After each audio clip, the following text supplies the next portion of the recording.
انجیر کے درخت سے سبق۔ مقدس مرکز کی انجیل اس کا 11 باب 20 تا 26 آیات تک۔ اور صبح کو جب وہ ادھر سے گزرے تو دیکھا کہ وہ انجیر کا درخت جڑ سے سوکھ گیا ہے۔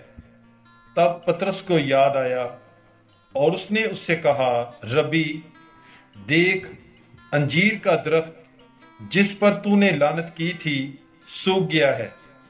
یسوع نے جواب میں ان سے کہا، خدا پر ایمان رکھو کہ میں تم سے سچ کہتا ہوں کہ جو کوئی اس پہاڑ کو کہے اکھڑ جا اور سمندر میں جا پڑ، اور اپنے دل میں شک نہ لائے بلکہ یقین کرے کہ جو وہ کہتا ہے وہ ہو جائے گا، تو اس کے واسطے یہ ہو جائے گا۔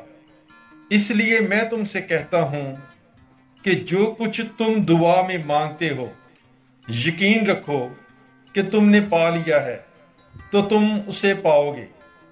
اور جب تم دعا کے لیے کھڑے ہوتے ہو، اگر کسی کے خلاف کچھ دعویٰ رکھتے ہو تو معاف کرو، تاکہ تمہارا باپ بھی جو آسمان پر ہے تمہارے گناہ معاف کرے۔ اور اگر تم معاف نہ کرو گے تو تمہارا باپ بھی جو آسمان پر ہے تمہارے گناہ معاف نہ کرے گا۔ پاک کلام کے پڑھے اور سنے جانے پر خداوند کی برکت ہو۔ خدا کا شکر ہو۔ God bless you.